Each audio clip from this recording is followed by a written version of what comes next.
আমরা শান্তির পক্ষে, আমরা স্বাধীনতার পক্ষে, আমরা সবাই মুক্তিযুদ্ধের পক্ষে। ভাই বোনের আপনারা যারা রাস্তায় আছেন, আপনারা সবাই শিক্ষা প্রতিষ্ঠানে ফিরে যান। শেখ ফজলুল করিম সেলিমের ছত্রছায়ায় নায়িকা নিপুণ হয়ে উঠেছেন অপ্রতিরোধ্য, এমন অভিযোগ নিপুণের বিরুদ্ধে। বিষয়টি ফিল্ম ইন্ডাস্ট্রিতে ছিল ওপেন সিক্রেট। বাংলাদেশ চলচ্চিত্র উন্নয়ন কর্পোরেশন, সরকারি দপ্তর থেকে শুরু করে আইন মন্ত্রণালয়, সর্বত্রই ছিল তার দৌড়। নিপুণ এমপি বা মন্ত্রী নয়, শেখ হাসিনা সরকারের কোনো দায়িত্বেও ছিলেন না। তারপরও তার এই প্রভাবের উৎস কি, নেপথ্যে কে, বিষয়টি অনেকেরই জানা, তবে মুখ খোলার দুঃসাহস দেখাননি কেউ। শেখ ফজলুল করিম সেলিম ওরফে শেখ সেলিম শেখ হাসিনা সরকারের অত্যন্ত প্রভাবশালী ব্যক্তি। শেখ সেলিমের ভালোবাসায়, আশীর্বাদে অবৈধ প্রভাব বিস্তার করেছিলেন নিপুণ। সরকারি বেশ কয়েক দপ্তরে ছিল নিপুণের রাজত্ব। এর মধ্যে অন্যতম রাজধানী উন্নয়ন কর্তৃপক্ষ। রাজুক থেকে শত শত কোটি টাকা হাতিয়ে নেওয়ার অভিযোগ রয়েছে নিপুণের বিরুদ্ধে। ওনাদের মনে তো অনেক কুরকুরানি।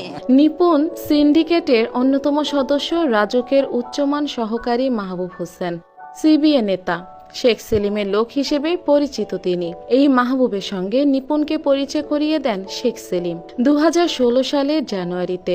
অভিজাত এলাকা বনানীর কামাল আতাতুর্ক এভিনিউতে নিপুণ গড়ে তোলেন প্রসাধনী ও লাইফস্টাইল কেন্দ্রিক প্রতিষ্ঠান টিউলিপ নেইলস অ্যান্ড স্পা। কথিত রয়েছে এই পার্লারটি তাকে উপহার হিসেবে দিয়েছেন শেখ সেলিম। কি উনি পার্লার দিয়েছে শুনলাম, কি পার্লার ওইটা? ওই পার্লারে গিয়ে একদিন যান, ঢোকেন, গিয়ে দেখেন ওইটা কি পার্লার। 2022 সালের 28 জানুয়ারির বাংলাদেশ চলচ্চিত্র শিল্পী সমিতির নির্বাচনে চিত্রনায়ক জায়েদ খানের কাছে সাধারণ সম্পাদক পদে হেরে যান নিপুণ। তারপর প্রভাব খাটিয়ে নানা খেলা দেখান তিনি।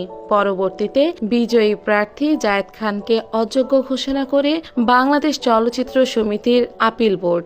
কোনো পিছনে কোনো শক্তি আছে, অদৃশ্য শক্তি, আরো অন্য কারণ নাই। এই নিপুণের এই শক্তির কারণে এগুলো হচ্ছে।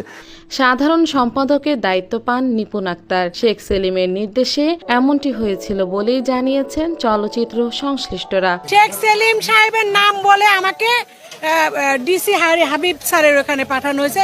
সর্বশেষ গত 28 জানুয়ারির নির্বাচনে খল অভিনেতা দীপজলের কাছে পরাজিত হন নিপুণ। সেখানেও প্রভাব বিস্তারের চেষ্টা করেন এই নায়িকা। তিনি আদালতে রিট সহ নানা প্রতিবন্ধকতা তৈরি করেন। ওই সময় খল অভিনেতা দীপজল বলেছিলেন নিপুণের পিছনে অবশ্যই বড় শক্তি আছে, তার পেছনের হাত লম্বা বলে জানান তিনি। আমি বাংলাদেশে যেতে পারতাম না, বুঝছেন, শেখ সেলিমের ভয় দেখাইতো সে।